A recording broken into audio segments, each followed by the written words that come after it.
ബിജിമോളും വാഴൂർ സോമനും ഉൾപ്പെടെ ജയിച്ചു വരുന്ന മണ്ഡലം കൂടിയാണ് പീരുമേട്. അപ്പോൾ CPIയുടെ ഉറച്ച കോട്ടയെന്ന് പറയാം. ഇപ്പോൾ കന്നി അംഗത്തിന് എത്തുന്നത് കെ സലിംകുമാറാണ്. CPIയുടെ ജില്ലാ സെക്രട്ടറി കൂടിയായിട്ടുള്ള സലിംകുമാറാണ്. ഇപ്പോൾ രണ്ടാം ഘട്ട പ്രചാരണം ഏതാണ്ട് അവസാന ഘട്ടത്തിലേക്ക് എത്തുകയാണ്. എന്താണ് മണ്ഡലത്തിൽ ഒരു പ്രതീക്ഷ?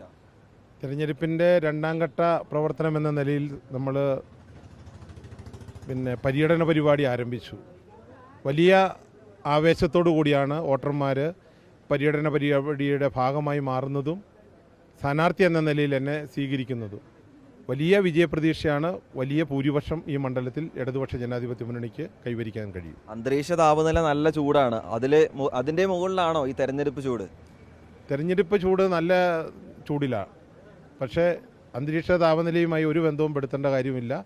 തെരഞ്ഞെടുപ്പ് നന്നായി മുന്നോട്ട് പോകുന്നുണ്ട്. തെരഞ്ഞെടുപ്പ് പ്രവർത്തനങ്ങൾ നന്നായി പ്രവർത്തകർ ഏറ്റെടുത്തിട്ടുണ്ട്. നാട്ടിലെ ജനങ്ങൾ LDFനെ ഏറ്റെടുത്തിട്ടുണ്ട്. ഈ തോട്ടം മേഖലയിലെ പ്രശ്നങ്ങൾ ഊന്നിയാണ് UDFന്റെ ഒരു പ്രചാരണം മുന്നോട്ട് പോകുന്നത്. നിരവധി തോട്ടങ്ങൾ അടഞ്ഞു കിടക്കുന്നു. തോട്ടം മേഖലയിലെ ജനങ്ങളുടെ പ്രശ്നങ്ങൾ പരിഹരിക്കാൻ LDF സർക്കാരിനും പ്രത്യേകിച്ച് ഇവിടെ ജനപ്രതിനിധികൾക്കും ആയിട്ടില്ല എന്നാണ് അവരുടെ പ്രധാനപ്പെട്ട തെരഞ്ഞെടുപ്പ് പ്രചാരണങ്ങളിൽ നിറഞ്ഞു നിൽക്കുന്ന കാര്യങ്ങൾ. അപ്പോൾ അതിനെ എങ്ങനെയാണ് മറികടക്കാൻ പോകുന്നത്?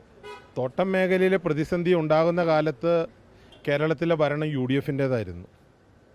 ഇടതുപക്ഷ ജനാധിപത്യ മുന്നണി ഗവൺമെൻറ് വന്നതിന് ശേഷം തോട്ടം മേഖലയിലെ വിഷയങ്ങൾ പരിഹരിക്കുവാൻ വേണ്ടി ഒട്ടനവധിയായ നടപടികൾ സ്വീകരിച്ചിട്ടുണ്ട്. തോട്ടം തൊഴിലാളികളെ ചേർത്ത് പിടിക്കുന്ന സമീപനമാണ് കേരളത്തിലെ ഗവൺമെൻറ് സ്വീകരിച്ചിട്ടുള്ളത്. അതിൻ്റെ ഏറ്റവും ഒടുവിലത്തെ ഉദാഹരണം, ഇപ്പം 3 വട്ടം തോട്ടം തൊഴിലാളികൾക്ക് ശമ്പള പരിഷ്കരണം നടപ്പിലായി. ആരും പണിമുടക്കിയിട്ടല്ല, സമരം ചെയ്തിട്ടല്ല. തൊഴിലാളി വർഗത്തിനോട് താല്പര്യമുള്ള ഒരു ഗവൺമെൻറ് എന്ന നിലയിൽ ഗവൺമെൻറ് തോട്ടം തൊഴിലാളികളുടെ വിഷയങ്ങൾ മനസ്സിലാക്കുകയും തോട്ടം ഉടമകളുമായി ബന്ധപ്പെട്ട PLC മീറ്റിങ്ങുകളിലൂടെ തന്നെ ചർച്ച ചെയ്ത് തോട്ടം തൊഴിലാളികളുടെ ശമ്പളം 3 വട്ടം വർദ്ധിപ്പിച്ചു. ഇപ്പോൾ ഏറ്റവും ഒടുവിൽ 48 രൂപ വർദ്ധിപ്പിച്ചു കൊടുത്തു. കൂടാതെ തോട്ടം തൊഴിലാളികളുടെ ലയ നവീകരണത്തിന് വേണ്ടി 20 കോടി രൂപ അനുവദിച്ച് പീരുമേട്ടിൽ തോട്ടം തൊഴിലാളികളുടെ ലയങ്ങളുടെ നവീകരണം നടന്നുകൊണ്ടിരിക്കുകയാണ്. ഇതാണ് ഒരു ഗവൺമെൻറ് എന്ന നിലയിൽ എല്ലാവരെയും ചേർത്ത് പിടിച്ചു എന്നതുപോലെ തന്നെ പീരുമേട്ടിലെ തോട്ടം തൊഴിലാളികൾ മാത്രമല്ല, കേരളത്തിലെ ആകമാനം തോട്ടം തൊഴിലാളികളെ ചേർത്ത് പിടിക്കുന്ന സമീപനമാണ് ഗവൺമെൻറ് സ്വീകരിച്ചിട്ടുള്ളത്. അതോടൊപ്പം ഒരു കാര്യം കൂടി സൂചിപ്പിക്കുന്നു.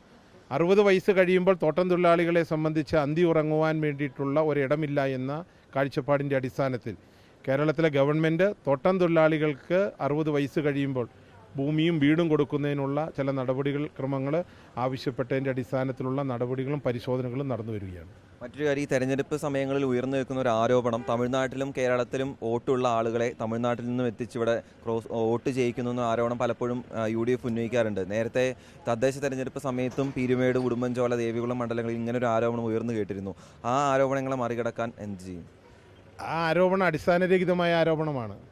പീരുമേട് അസംബ്ലി നിയോജക മണ്ഡലത്തിലെ വോട്ടർമാർ മാത്രമാണ് പീരുമേട്ടിൽ വോട്ട് ചെയ്യത്തുള്ളൂ. മറ്റൊരു സ്ഥലത്തുനിന്നും വോട്ടർമാരെ കൊണ്ടുവന്ന് ഇവിടെ വോട്ട് ചെയ്യിക്കാൻ വേണ്ടി തീരുമാനിച്ചിട്ടില്ല. അത് ഇടതുപക്ഷത്തിൻ്റെ നയവുമല്ല, പരിപാടിയുമല്ല.